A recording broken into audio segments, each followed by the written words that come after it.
Hey y'all, we are so happy to be back for season 3, and I wanted to take a moment to jump in and say hi and give you a little bit of insight into what this season is going to be about. We have a handful of interviews that we're pretty excited about that'll be coming out over the next couple of months that are going to be showcasing how data and technology are having an impact in a couple of different domains. There's a particular emphasis on education this season. That's not actually intentional. It just kind of happened that way, but some really great perspectives to be able to share.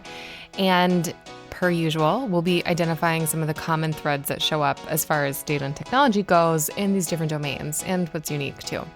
So you can look for a new episode coming out every month. Before we dive in, I just want to take a moment to say thank you so much to Dr. Laura Latta. I am super pumped about this conversation. I think you will find that she is a gem, as anyone who has met her will think as well. So let's get into it.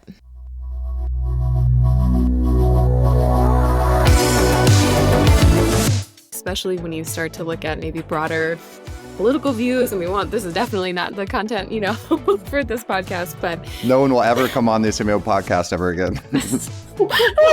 Oh my God. That won't make it in the cut.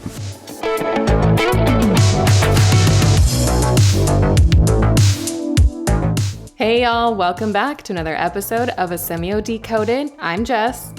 And I'm Aaron. And we are thrilled. We have an excellent guest today, Dr. Laura Latta with the Tulsa Higher Ed Consortium.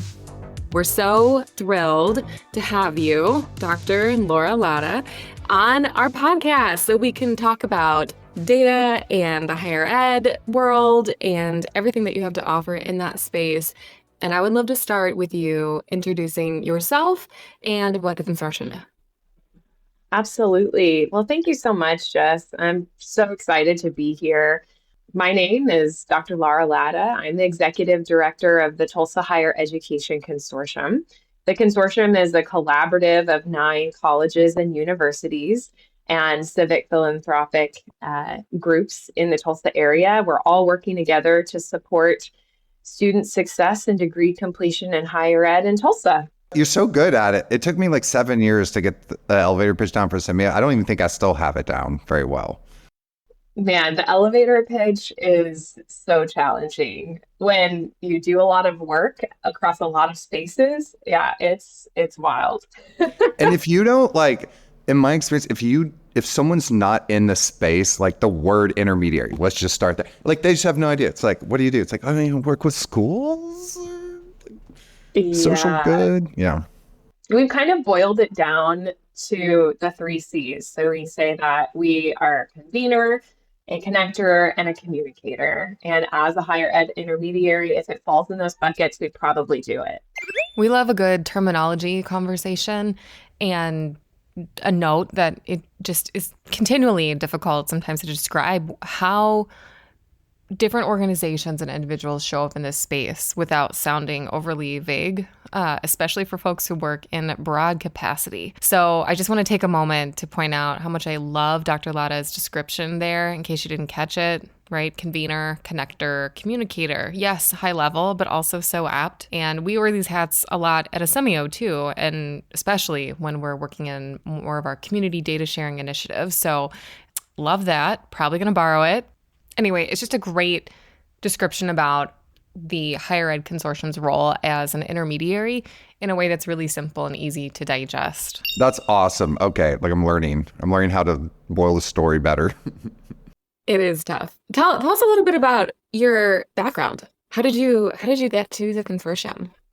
Yeah, well, my journey is quite an interesting and winding road. I didn't grow up saying that I want to grow up to be an executive director of a higher education consortium.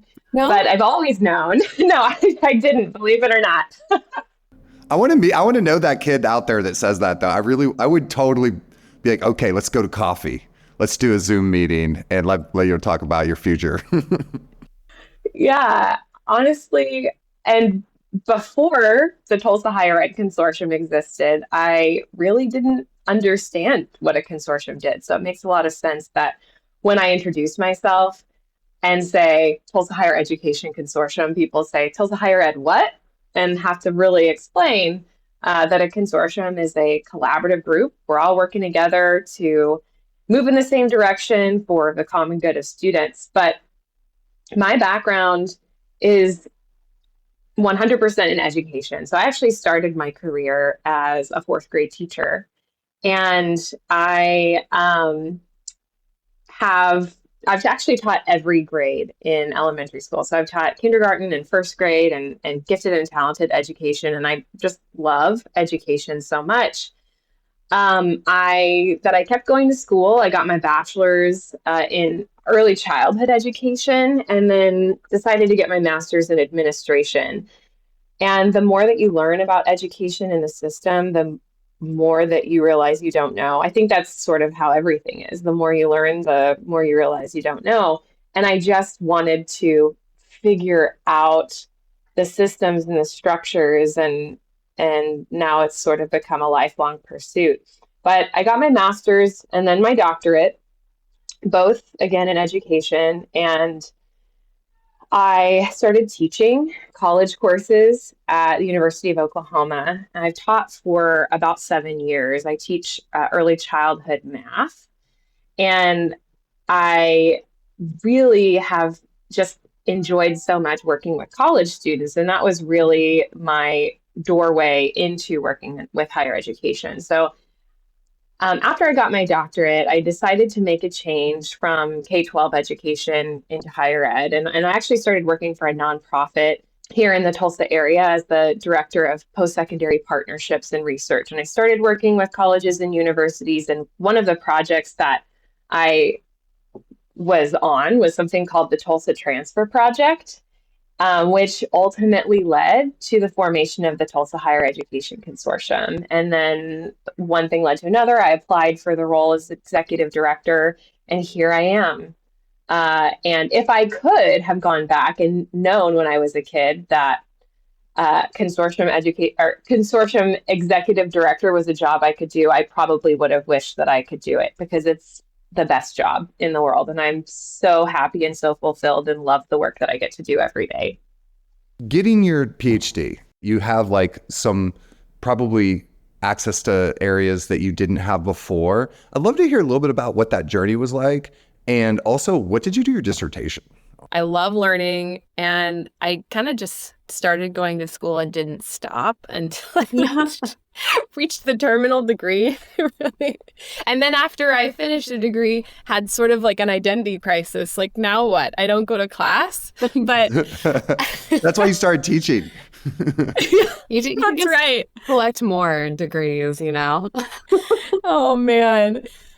Yeah, I mean, I loved my experience getting my doctorate, and it wasn't necessarily something that I always set out to do, but you're right, Aaron, when you have that title and, you know, as a woman in higher education spaces, for better or for worse, having those letters behind my name do allow me in spaces to have conversations about, you know, making systemic change. And what do you want me to tell you about that? I can tell you about my dissertation. Yeah, but... I'm curious, like, because the dissertations I found have a range of accessibility. Some that it's like, okay, I just don't even know what any of the words mean. And then some are like fairly accessible for someone that didn't do like study in that field. So I'm curious as where you went with it.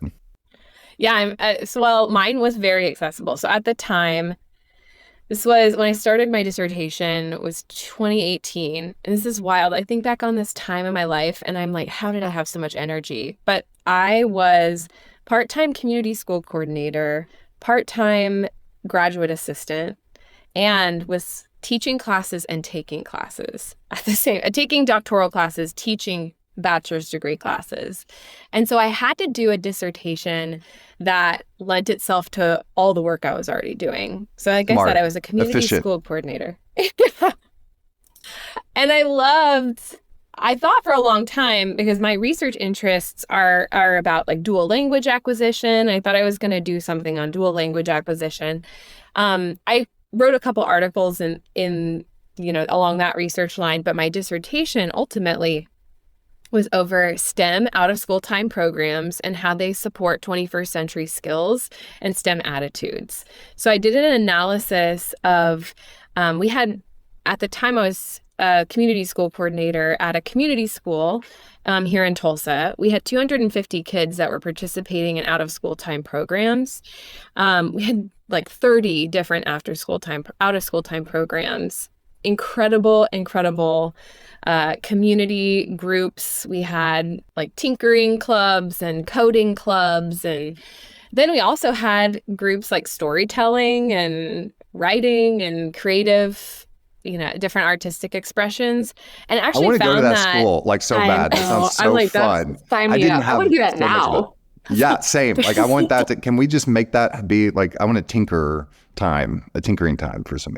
Oh, it was beautiful. And it still is beautiful. And it's a public school. That's the cool thing. I mean, the power of community schools and public schools and supporting students. And it was like the school bell rang at 3:00, but then a whole new school day began. And it was the school day that kids got to pick and like lean into their interests and pursue their talents. And so it was a mixed method study. So there were quantitative data pieces and qualitative data pieces. So I looked at teachers' lesson plans and students' experiences and student interviews and parent interviews. And I looked at survey data just to see what was the experience like for students, and actually found that no matter what the program, students' STEM attitudes were impacted in a positive way. And so I'm such a proponent of high quality out of school time programming, STEM programs, and also art and creative expression programs. It's just so life-giving for students to be able to have that space and time to really pursue their interests with their peers and with a teacher that's really passionate about the content that they're teaching. Because so often, public education has so many standardized facets to it where as a teacher, I remember having to teach certain things because that was the requirement, that was the standard. But then the school day ended, and I did teach after school time programs too, or out of school time programs. And it was like, all right, now the fun begins. Okay, we have to pause for a second just to highlight this phrase that Dr. Latta keeps saying, life-giving, which is just so, so beautiful. And as a former educator, her, not me, that is, you all probably hear her voice just light up when she's talking about these after school programs being when the day truly started. And that as an educator, your true joy comes from seeing students getting to engage with what sparks joy and instills confidence in them. And when we work with our clients, and our technology solutions allow individuals like Dr. Latta and others to spend less time sifting through information or doing the administrative tasks, and can spend time with their students or their clients, and not as much time just mired in the administrative burden of paperwork, digital or otherwise. That is part of the magic of our work, but an important part of it.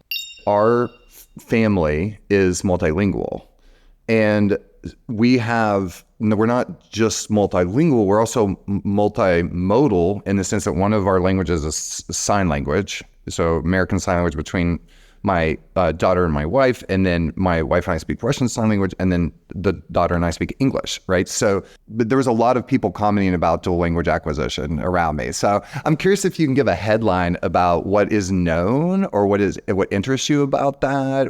Like some of, it's just a topic that I'd love to hear you kind of like wave top a little. The interest really sparked because I'm a monolingual person, but I was a teacher in a classroom where 17 of my 24 students were learning multiple languages simultaneously. And this was when I was teaching kindergarten. So when, before the age of 6, kids are considered a dual language learner because they're not only learning the language that's most prevalently spoken in the home, but also could be learning the language at school, which in my case was English. So I had students that spoke Spanish at home. They spoke just a variety of different languages. And I wanted to continue that language development at school, but I didn't know how to do that as a monolingual, English speaker. And so inviting family into the classroom and inviting language and learning the language myself so that I could empathize with that process.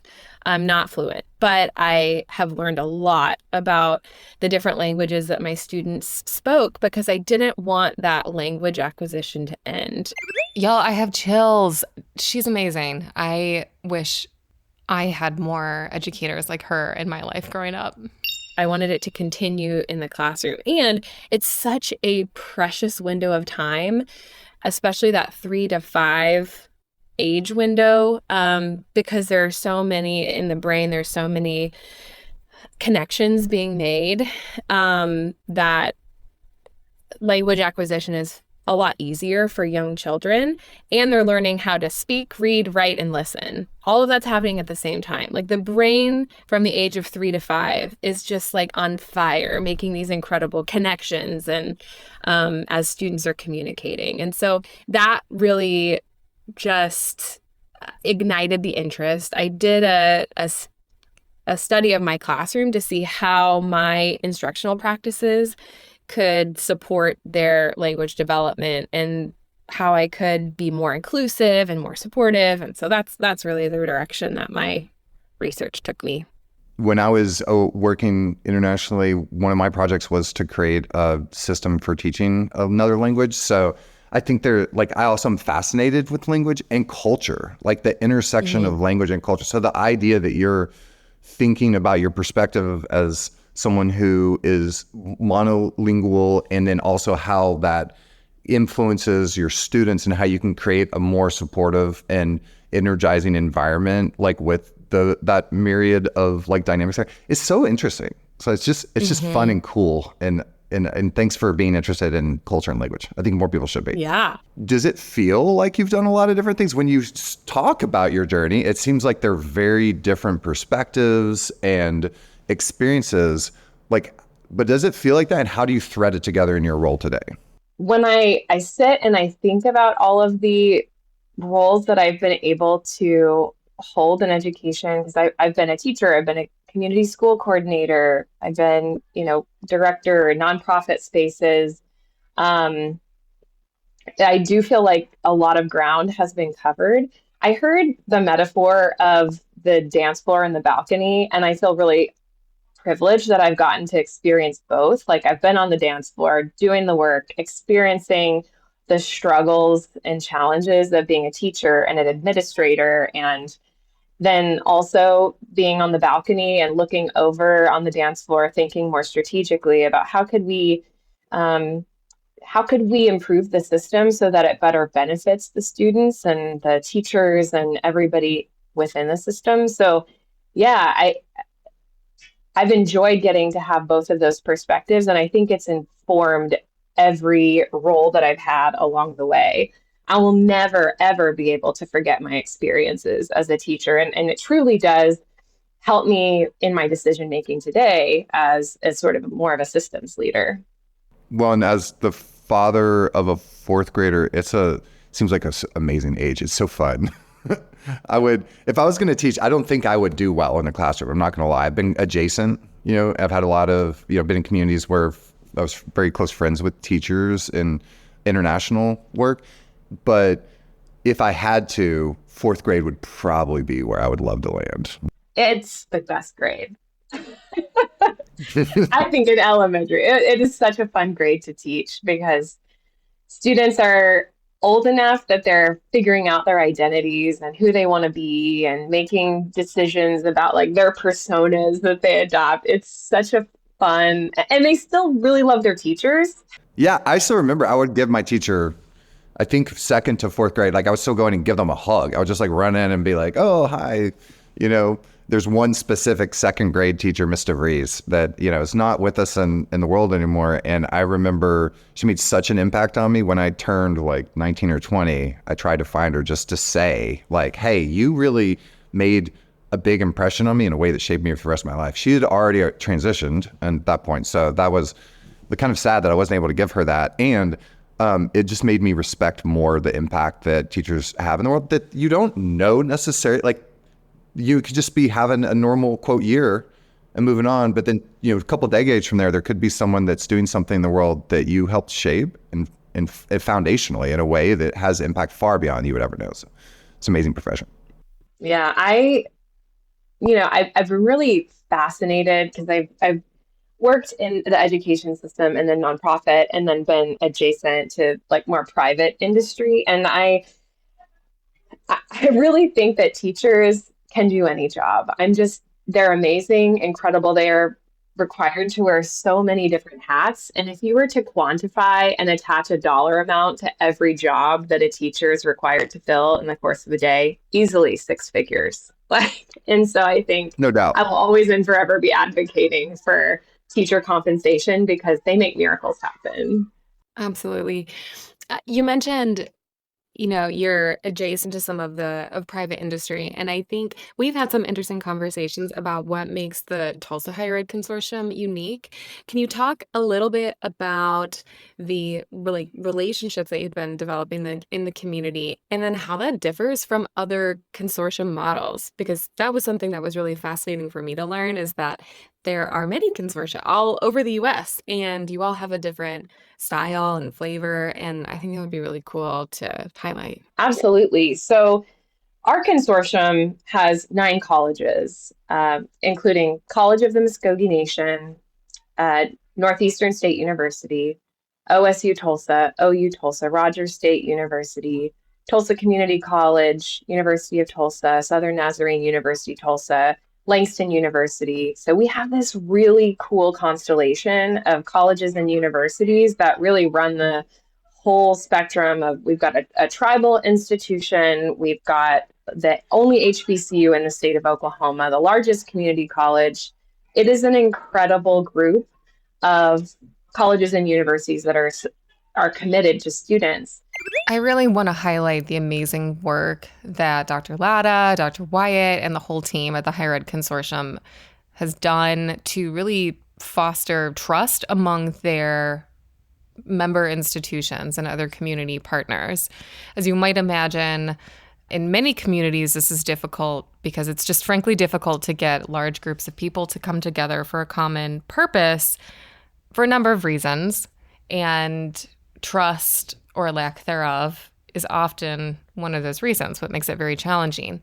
And when the consortium was formed, the leaders of those institutions said, it's really critical, number one, that we take into consideration how other consortia were formed. So they very intentionally brought in other consortia. There's about 60 across the nation. Most of them are concentrated along the East Coast, but listened very intently to, what does a consortium do and what would that look like in Tulsa? And it became really obvious to the leaders that were launching the consortium that having the voice of business, industry, philanthropy for our context was really important. And that is extremely unique. I have not found another consortium that also includes members from those groups. So we've got, the city of Tulsa as part of our membership, the Broken Arrow and Tulsa Chambers, the Oklahoma State Regions, Impact Tulsa, and then 2 foundations, Tulsa Community Foundation and Schusterman Family Philanthropies. And so having those voices at the table really creates this opportunity for higher education and degree pursuit and attainment to be a citywide initiative and a citywide supported endeavor. So that makes us really unique, that we are not only higher education institutions, but also civics, philanthropic, and business. We're also the only consortium in the state of Oklahoma. When we formed, the group did a community-wide survey across the Northeast Oklahoma region, asking folks about their perceptions of higher education. And it became really obvious that a lot of folks actually didn't know what degree programs that our institutions offered. And believe it or not, across our 9 institutions, there are 425 different degree programs. So the opportunities for students are endless. What's more is that we have a lot of incredible businesses in the local area. And we found when we surveyed the community that businesses weren't always recruiting from these incredible institutions. They were looking out of state. Maybe they were recruiting from their alma mater, or maybe they'd identified a college or university that they were familiar, had a program that aligned with the roles they were looking for. But since we formed and launched, we've been able to say, here are the programs. So on our website, tulsahighered.com, we have a degree directory where people can see which institutions offer which programs on which campuses, not only so that students can identify and make decisions about where they want to go to college, but so that businesses can target their recruitment efforts. And that's been really incredible to match the supply of talent and the demand of the workforce and sort of serve as that matchmaker role.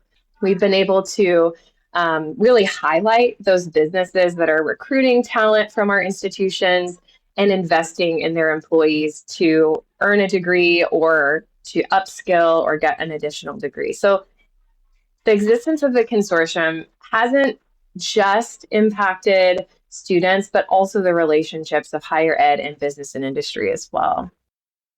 And keeping talent in the community and helping the community grow too. Like there's certainly an economic benefit to that's sustaining. So you kind of see this really awesome spiral up of benefits that touches a lot of different parts of the community. Wave your magic wand. What does the future look like? What do you hope to see in 5, 10, 20 years? Like, what does the consortium look like? More connectedness between the systems. So K-12, higher ed, and business and industry really supporting one another to help students navigate decisions about their futures, starting from elementary, middle, high school, and then understanding and knowing very early on where they want to go and earn their degree, and ultimately transition right into a job where they have the right skills, they have the right talents for whatever job that they want to do. So I think that really just more connectedness across those systems would be the dream. Yeah. Well, what do you think is the biggest gap to that today? There certainly have some hypotheses, but K-12, higher education, workforce, many of them are powered by different systems that maybe use different ways of measuring things. They have different definitions of what success looks like. And so that mismatch in systems and definitions creates some barriers between them. I think that's the greatest thing, but there's certainly probably a few more things as well. This is a pattern that is generalizable beyond higher education, like justice involvement, human services. basic needs. Yeah, Mm-hmm. basic needs. Exactly. Like wherever you go, there's this constant realization of, wow, super resourced communities, right? Still aren't, like, it feels like you're trying to claw your way up a hill and you're sliding 2 feet backwards for every inch that you make forward. And there's this idea of enhanced collaboration and connectivity. And I think of like a reduction in friction and an increase in agility and movement towards these, outcomes that can be hard to grasp. And so this wickedness of the problems that we're dealing with is like resistant because of those institutional and systemic like constraints to that. And I'm curious if you have instincts on the best like systemic level, either patterns, interactions, or strategies to reduce that friction and or somehow align across those, because I think that's still an open question that either if you're consortium or collaborative or however you define your community coming together to solve or work towards enhancing an outcome or solving this problem. I think that's everyone is trying to answer that question. Think about higher education operates on semester timelines. So, half chunks of the year, basically. Whereas business industry really operates on quarterly. They move a lot faster. They accomplish things at a faster rate. And I use the phrase like, so sometimes they don't know how to speak the same language in terms of even just timelines and deadlines and what is the norm for accomplishing an objective in one system is very slow or very fast for the other. There's also different languages used, and so you almost need like this Rosetta Stone to interpret what do you mean by 21st century skills, or phrases like professional skills, soft skills, and then how can we apply that in higher education and embed that in coursework that students really could use some direct instruction around those types of things. I don't have the solution, but I think there's a lot of dispositions that need to be taken into consideration, like an openness to work together. So I think that's the first thing, just the possibility that we can work together in a way that's really meaningful and create some seamless flow from one system to another. And then when there's that openness, having champions that are willing to investigate and learn about the other systems so that you can make connections to whatever system you're in. So if you're in K-12 and you're preparing students for higher education, really understanding what are the deadlines in higher education versus what are the deadlines in K-12. So I think about things like college applications and FAFSA. Like if your timelines are off or if your definitions are different, but you're using the same words, it can be very frustrating. And when folks encounter frustration, it's very easy to just throw your hands up and want to say it's impossible. Another example that I've been thinking of, so the consortium recently got a federal HUD grant to support students experiencing homelessness. And our team has had to learn a different system. So housing has a lot of other metrics that we are very unfamiliar with.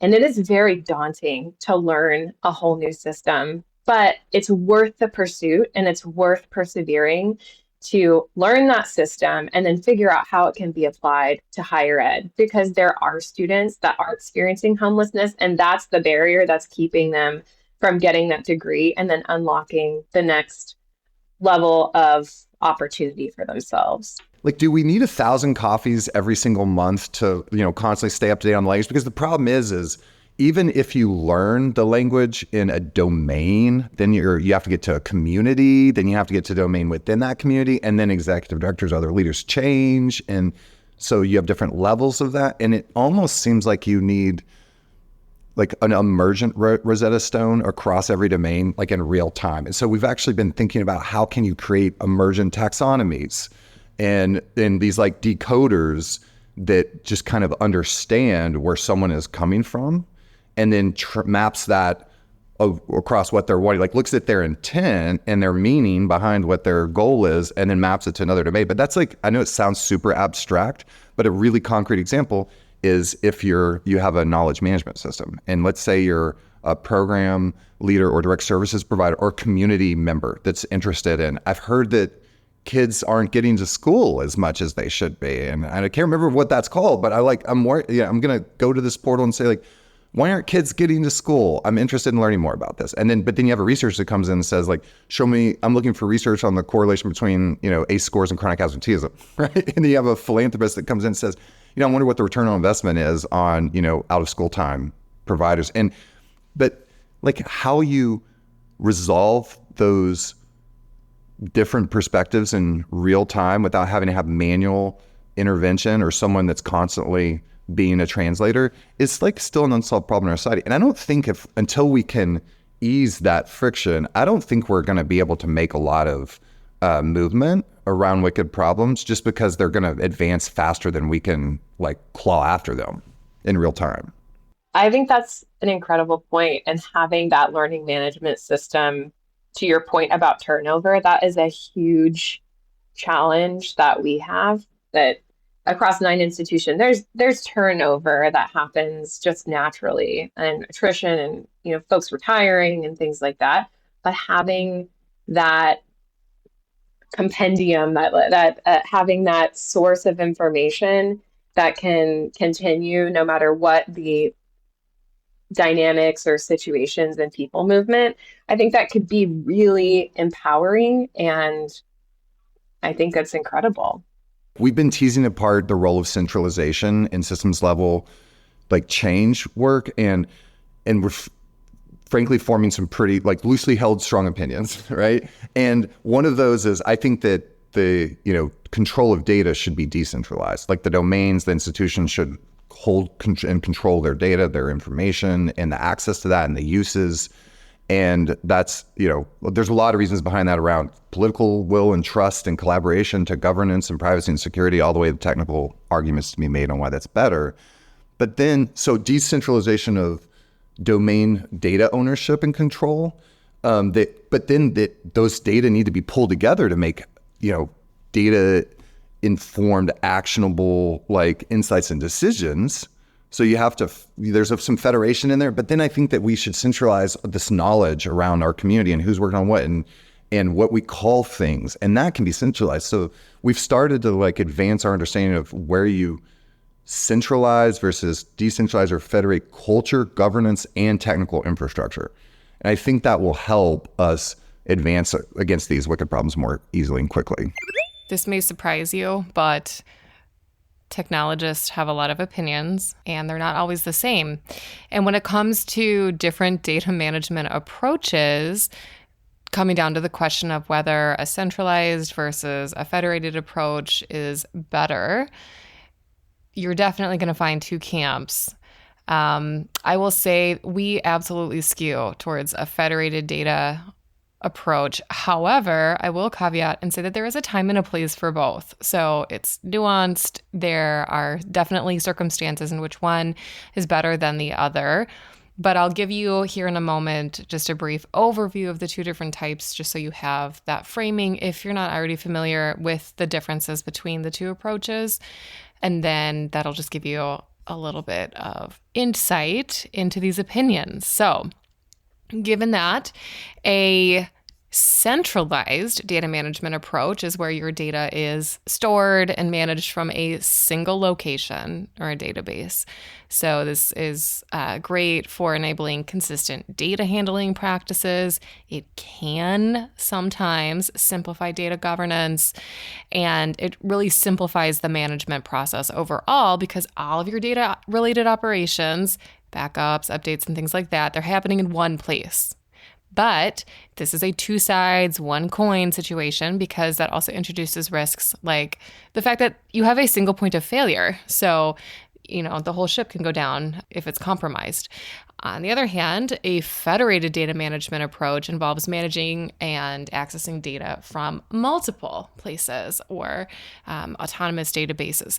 There's no physical consolidation. So this is great for enabling different departments or organizations in particular to maintain control over their own data while still enabling it to be shared and accessed and used as part of a larger data set. So this is great for scenarios where data can't be centralized because of privacy or regulatory reasons, and it can really help with data accessibility. But, there are also cons. There can be some complexity in terms of data integration and querying and things like that. So hopefully that gives you a little bit of insight into these two different approaches, and now you can probably see why we skew towards a federated approach. You talked a little earlier about the data dashboard and some of the work that is happening, specifically that the IR community of practice is doing. But share your thoughts on the value of using data and kind of what does that look like to help advance some of the goals that you have as a consortium? Yeah, so the value of shared data helps us understand how our collaboration together is moving the needle for students.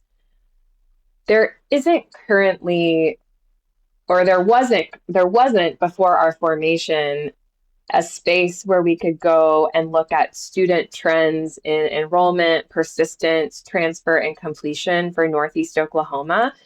And so when the consortium was launched, our KPIs, our key performance indicators, are to support student success and degree completion. If we don't know what degree completion looks like in our region, then we don't know if what we're doing is making a difference to impact that outcome. And so the institutional research community of practice has really done so much work together to figure out how to share data in a way that helps to inform work that we're doing, make sure that we're communicating to students in the best way, make sure that recruitment efforts are making a difference, that we're investing in the right approaches to help students navigate their journeys. We have about a 50-50 split in our student population between students who are newly graduated from high school and adult learners. And those two groups of students need very different supports on their higher education journeys. Often, adult learners have jobs, they have families, they have homes, they have lots of life obligations and responsibilities, and understanding their journey and what are some supports that are needed is just as critical and just as crucial as understanding the journey of fresh out of high school, first year, college, like 19-year-old student. And so it's really helped inform us about supporting those different types of students. Even just aligning on what's most important from a KPI perspective, like it can be a slog, right? I mean, there's a lot of detail and nuance, and when you bring multiple partners together, it can be a lot. What do you think is keeping folks at the table? Like what do you feel is the most energizing aspect of the work? Because it doesn't always happen like quickly. You don't always see the fruits quickly, especially when you're first starting out. That's a really good question. So what's keeping everyone at the table in terms of data sharing and having these conversations about student success? So if it's all right, I think I'm going to describe the sort of transfer journey, and I think that might get to the answer. So, students who are navigating transfer, they start at an institution, maybe get an associate's degree at an institution, and then they make a decision about where they're going to go next. Well, if they haven't been counseled about the classes that they need to take, they could potentially transfer to a college and have taken classes at their previous institution that don't count toward their degree. So they've wasted time, they've wasted money, and they've also probably wasted some emotional, motivational energy, and it just is running out because it's deeply demotivating to transfer from an institution and find out that all of this incredible work that you've done, all of this learning doesn't even matter in that transfer process. So what happens is students become demotivated and they leave their degree programs prematurely. So you've got people out there that are maybe a couple semesters away from a bachelor's degree, but they just didn't finish because it got too hard. And you use the word slog, it was too much of a slog. And so our institutions, and really that was the formation of our collaborative efforts back in 2017, 2018, was to create a student experience that is seamless, where students are not losing resources and where they are persisting to the completion of the degree. So I think it's really this holistic desire across institutions to ensure that from start to finish, whatever a student's journey is, whether it's starting at a 4-year institution or it's starting at TCC and then transferring, that pathway and that process is as seamless and barrier-free as possible. I think that's the motivating factor that keeps people coming to the table. I was just going down memory lane a few decades back to high school, and I remember there was some sort of degree type. I don't remember, it was like an honors or advanced something that literally no one cared about after high school. But at that point in time, I was trying to check boxes and I was like, oh, cool. So, but I didn't have, no one had told me that I needed a certain number of years of foreign language until it's too late for me to have the years of foreign language. And so I'm sitting there as, a junior, or it must have been my junior year because I couldn't get enough in just my senior year. And someone mentioned this and I was like, but I took all these classes like specifically for this degree type. And then I had to go do summer school and do French with actually an amazing French teacher who's the mom of my best friend. Shout out to Mrs. Karen Carell there. And like, it was so demotivating. Like to your point, I was sitting there, taking time and energy. I could have traded off one of my other classes for a French class easily.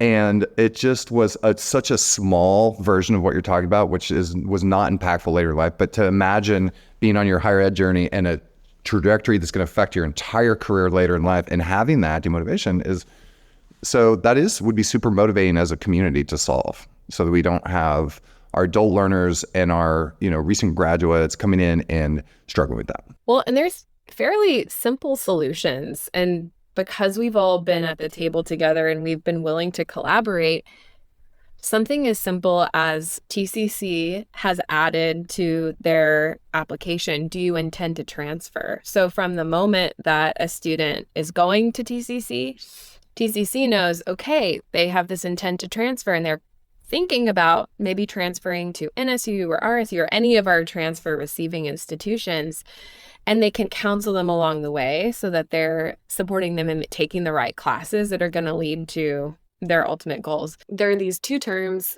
when you start to talk about how data influences the way that you function as an organization: data informed and data driven. And I think that a lot of folks get used to saying one over the other, and there's not always intention behind it. But we were just talking about how interesting language is like that. We're going to, as a team, many of us jump on that and we're like, we have some opinions about one over the other and kind of exploring the nuance of these two different terms. And I'm curious, one, if you lead with one over the other as a consortium, and two, just what are your thoughts about the different uses? Do you hear opinions about data-informed versus data-driven perspectives, and kind of what are your general thoughts about that? Yeah, that's a great question. So data-informed versus data-driven. When I was in training to become a teacher, data-driven was a phrase that was used so much that I stopped understanding really what it meant. It was data-driven instruction, data-driven. And then it wasn't until I started my research that I saw the connection of, data-driven is really based on like inputs and outputs. So you do X, you get Y. You do more of X, you get more of Y. It's very formulaic. You measure everything. And the idea is that you change your behavior based on the output that is the result.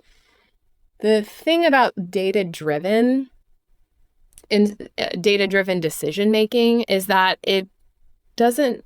it's not considerate of the nuance of human nature. So couldn't agree people more. are dynamic. Data informed takes into consideration the human experience that, not always if X happens, Y is going to be the result. So for example, I think about students maybe taking a test. College students that are preparing for an exam, or a high school student that's preparing for, a standardized test, an entry test. The idea of data-driven is like, if you study, then you'll do good on the test. But the data-informed is like, there's the consideration that if you're in a very difficult phase of life, that's going to impact your outcome on the test. If you had something to eat before you took the test, that's going to affect your physiological ability to perform well on that test. So data informed pulls in more than just that output data and is considerate of experiences, biases, everything that makes the human experience, and adds that color so that you can say, yes, data is a very important factor that we're going to take into consideration when we're making decisions about, if we're going to try a program or we're going to, use an intervention here. But data inspired is just so much more inclusive of all of the factors that contribute to our day-to-day lives.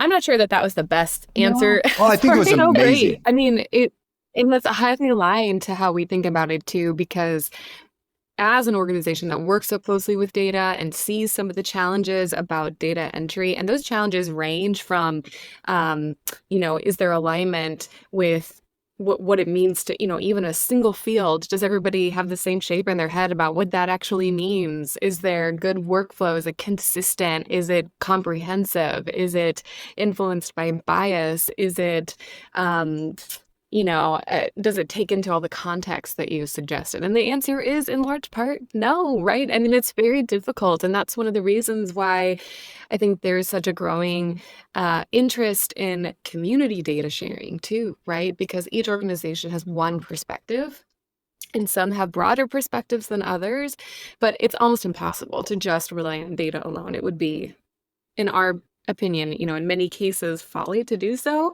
And that nuance that you talk about is so important. It often ends with well, it depends. And nobody wants that answer, right? Because then you don't have clarity and direction. And folks, I think there's a hunger to have an answer, right? But that's not how it works. So humans are just so dynamic and the work is complex. And so you really can't indefinitely, with full confidence say that if I do this, then the outcome is going to be predictable, because there's just too many factors at play.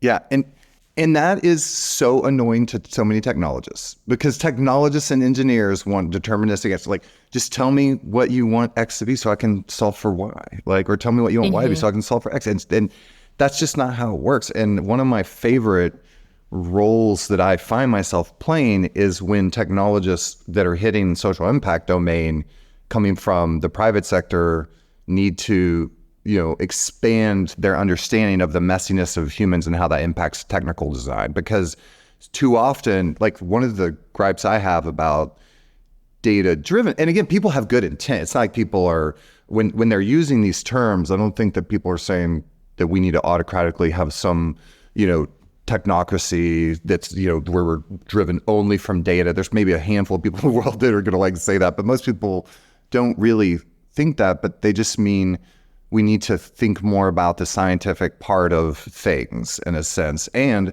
that doesn't leave, I totally agree with your perspective, that doesn't leave as much room, and it puts the focus different on the messiness and the social part of these processes. Whereas data informed or data inspired, or setting data in not the primary place in the process, leaves room for the human side of it. And I believe that science and human story have to come together to form a knowledge basis for truth. And if you don't bring those things together, then that's, you're heading down the wrong path. And that's not just an abstract philosophical concept. It's something that if you're building knowledge management systems, you got to kind of figure out how you're foundationally pulling together your knowledge. And two, aligning on what you mean even by the word data. To some, data has a very specific definition. I have been quoted as saying that everything is data, even, and I'm a mixed methods researcher, so I love quantitative data and can, do a statistical analysis until the cows come home. But also there's that qualitative, the experiential, the story that helps to, add to the quantitative data. And so having both of those, I think, is really important. And not, I think there tends to be, especially in research communities, depending on the community, a preference of one type over the other. But I think if we can get to a space where we say both are data and both can inform the decisions that we're making, it can be really empowering, because then you're not just only looking at numbers, but you're looking at numbers and story. Now, Jess, I think I have an idea for our next t-shirt, because we're always talking about t-shirts at Asemio. We like cool t-shirts. So we have one that says data Baes, but it's BAES, right? Play there. And now maybe one of the things we can put on the list for an idea is what isn't data. Like, Ooh. I think that would be I would love to walk down the street and have someone stop me and be like, let's talk about that. I was like, all right, let me bring out my microphone. Let's go. Is there anything that you haven't touched on yet? Maybe just the acknowledgement of how much expertise lives at our colleges and universities and the importance of honoring that expertise. We have incredible lines of research that are happening in our backyards, and the researchers are busy doing the research, not always sharing that incredible research. So the consortium has really tried to amplify and shine a spotlight on some, of that incredible work. And then also, our institutional researchers, and really everyone is they're working together in such beautiful ways and hold so much expertise. And I just want to express appreciation for everyone in education that's making this system function, making it work for students, trying to improve it. I think this is amazing. I just want to say thank you so much for joining us. Yeah. This was such a great conversation, and we're so appreciative and honored that you wanted to spend your time talking with us and to join the podcast. And we're so excited to see what happens as the consortium continues to grow and do great work in our community. And just very grateful for the expertise that you bring and that you help, harbor and with the other institutions. Yeah, and I would do like a 3-hour dinner party with you any day. Like any day. Like so fun. I feel like we could talk. I wanted to off-road on so many topics you were talking about that wouldn't even be related to podcasts. So I'm looking forward to our coffee. Yeah. No, I love that. I'm so excited. And I'm so honored. I'm the one that's honored. When you reached out and shared this opportunity, I was like, really, V? Are you sure? Did you ask the right person? Did you put the right Laura in the subject line or the recipient line? But thank you so much. And like anytime we can collaborate, I'm 100% on board. Amazing. Same.